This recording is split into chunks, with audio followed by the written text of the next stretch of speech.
People have said that throwing more money at our schools won't improve performance. Rather, it's how we spend our money and not how much we spend that is relevant. This suggests that we are not allocating our resources effectively in our district. Can you comment on this?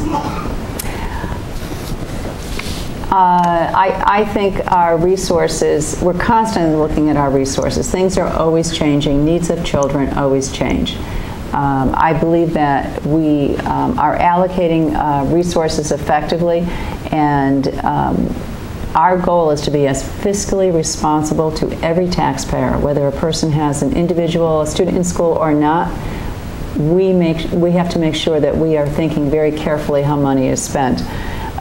There is a certain point that you need a core program, and to go below that would jeopardize the integrity of the system.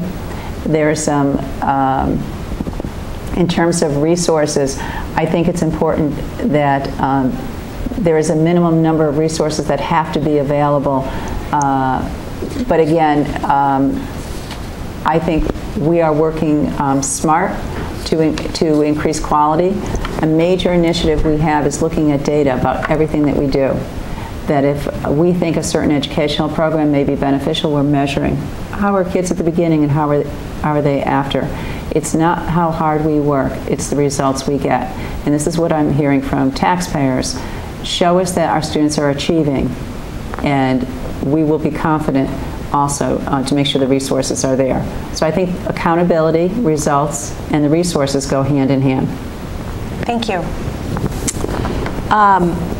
You have mentioned before that Massac is not in jeopardy of losing its accreditation, but how likely is it that Massac could be put on probation? And if this did happen, what would it mean for our students? At the current level of staffing, at this point in time, going up to this next referendum, I don't think our accreditation is in jeopardy. As I had indicated in response to some citizens who had asked, there are 3 schools who are on probation in Connecticut.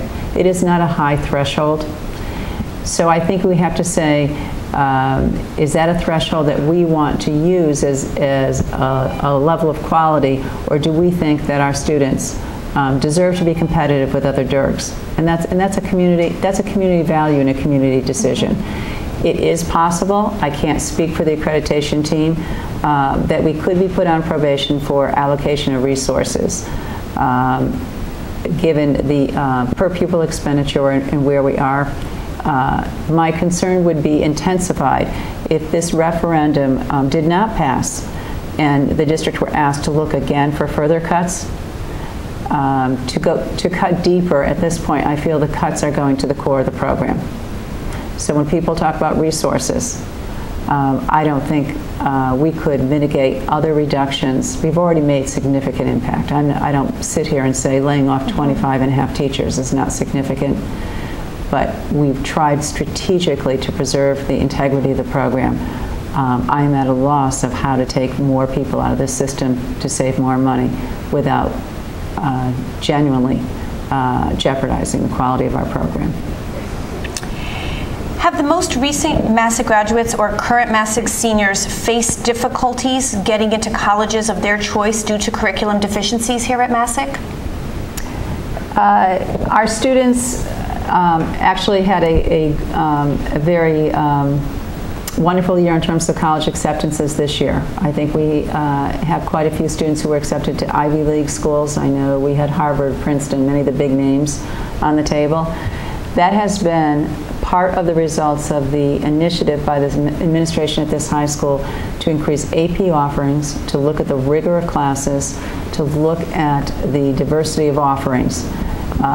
Next year, while we are cutting some classroom teachers and limiting on-site opportunities, we will be part of a consortium of online high school classes. And I think, Caitlin, you're going to be enrolled in a class next year.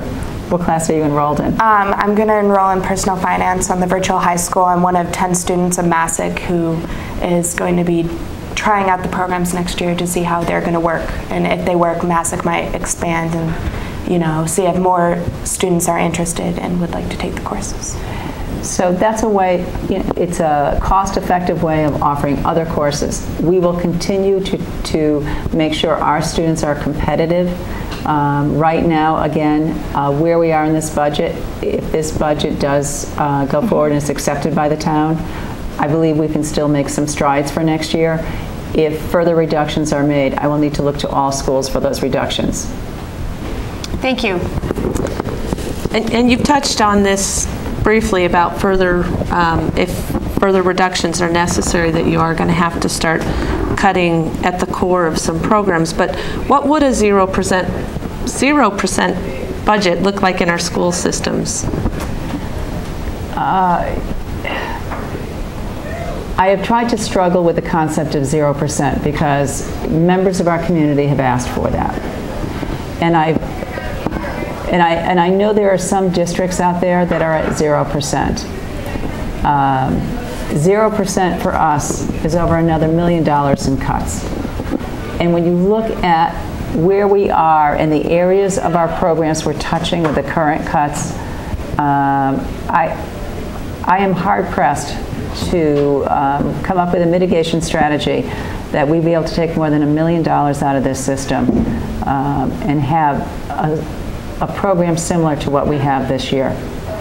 One person said to me, another community has 0%. I said, yes, but 0% in one community is not 0% in another community.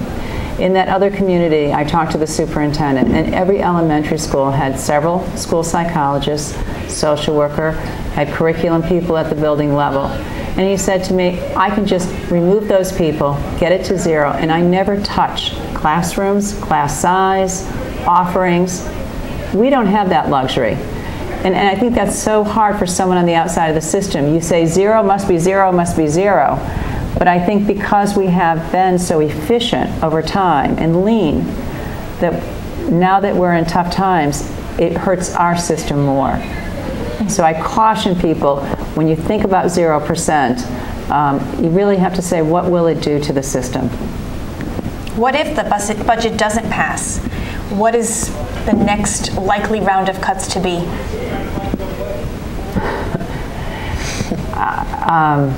I sit here because on my commute back and forth to work, all I think about is the budget now, and I'm an eternal optimist. So I go into this saying, let's communicate, let's make sure people understand what's on the table so they can make an informed decision. That is why we are here. In the event I find myself where the budget is defeated, obviously our first selectman is going to control the level of cut.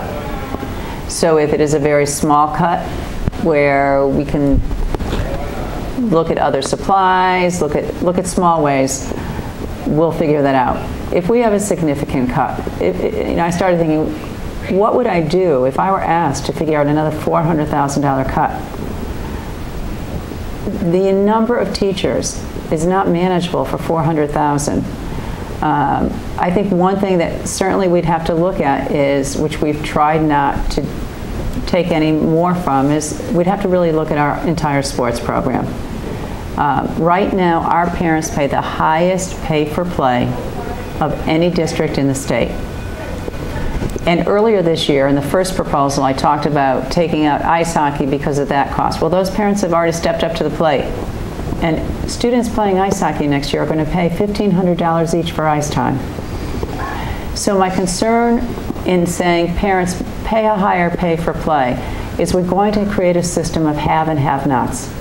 Some students are going to be able to afford sports, and some are not. And if we are public education, and we are Massac High School, and it is a town sport housed at our high school, it's part of our community, then at some point I think we have to say either we have a program or we don't. So I think that absolutely has to be part of the discussion, because the board allocates approximately $250,000 for athletics. The program costs over $500,000.